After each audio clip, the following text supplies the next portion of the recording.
The God's Destiny. In the quiet village of Amorphia, nested between hills and scattered streams, lived a couple known for their kindness and endless prayers. Nnadi and his wife, Ifeoma, were barren for many years. They tried herbs, sacrifices, and sleepless nights of weeping before the shrine of Allah, but the gods remained silent. Then, in the 18th year of their marriage, Ifeoma conceived. Tears flowed like rain the day her stomach rose with life. Drums were beating. The women danced. Elders said, "The gods have remembered Nnadi." But joy quickly turned to grief. During childbirth, Ifeoma screamed once, then went silent forever. The boy lived. His mother didn't. The villagers named him Obinna, father's heart, but some whispered he was a child of sorrow. After his birth, Nnadi's small farm dried up. His goats vanished one by one. Pestilence struck his hut. He grew thin, empty-eyed, and silent. Traders stopped buying from him. Friends stopped visiting.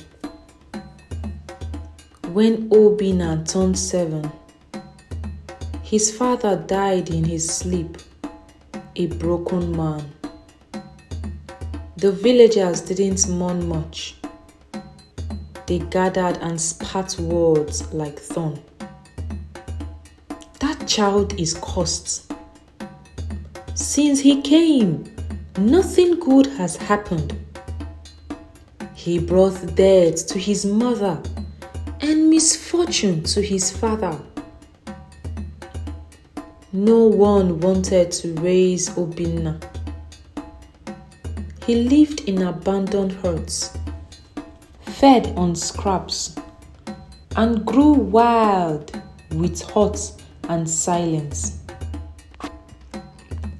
At 16, with no one to call family, he walked away from Amorphia. No goodbyes. He wandered for days until he reached a lively community called Ikenga. It was colorful and larger than Amorphia. That day, they were preparing for the Festival of Spirits, a sacred event that came once a year. No one told Obinna that during the festival, the marketplace became forbidden, empty, silent, waiting for the gods. Hungry and unaware, he wandered into the markets to find food. The air changed. A shriek pierced the sky. The masquerade of Ekpo appeared, flanked by warriors and drummers. "Who walks where the gods trade?" the chief priest thundered. Obinna stood frozen. "The gods are insulted. He must be thrown into the evil forests." No one questioned it. No one asked his name. The decision was final. The evil forest was death itself, full of twisted trees, howling winds, spirits, and wild beasts. No one lasted more than 2 days. But after 7 days, farmers near the forest edge saw a figure walking out, bruised but alive. Obinna. Word spread like fire. The boy survived the evil forest. The village buzzed. The chief was stunned. The chief priest trembled.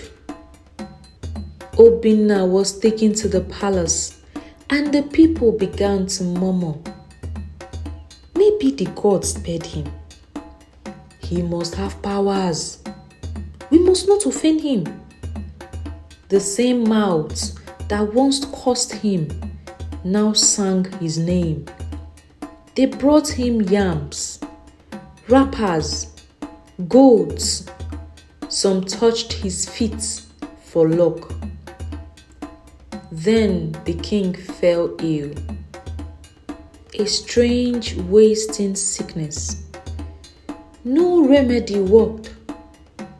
Fear gripped Ikenga. One elder whispered, "Let us ask the boy. Maybe the gods speak through him." The king guards went to Obinna's hut. "The king needs you," they said.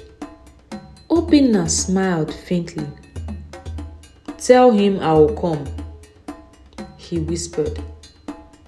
That night, he ran deep into the forest, legs tired, body weak. He collapsed beneath a tree.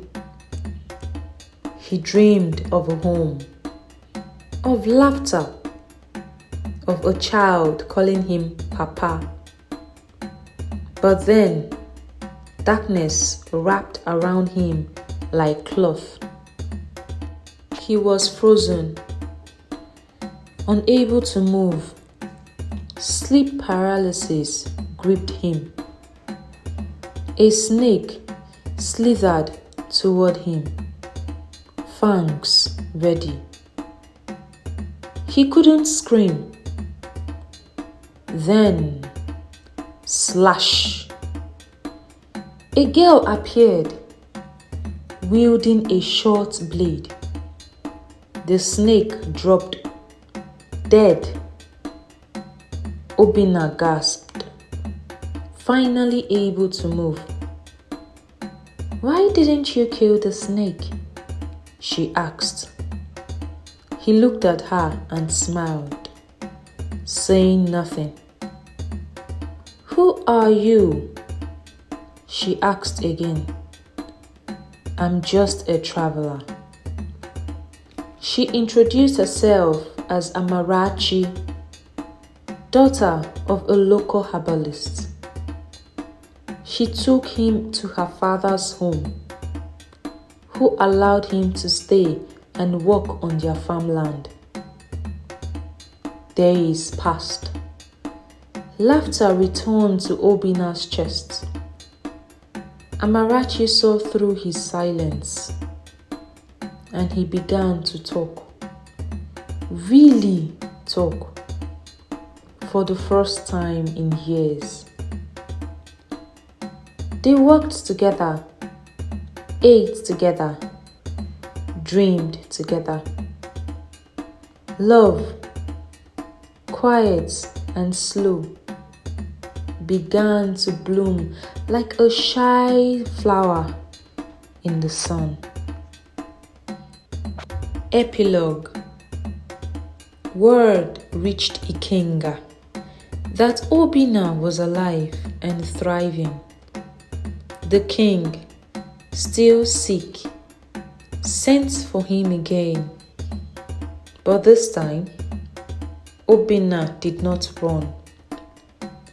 He returned not as a boy of bad luck, but as a man of mystery, with calm eyes and a strong voice. He didn't heal the king. Amarachi's father did. But the people still believed Obinna brought the healing. He became a legend, not for his powers, but for surviving what others could not. Rejection, pain, loss, and still finding the strength to love.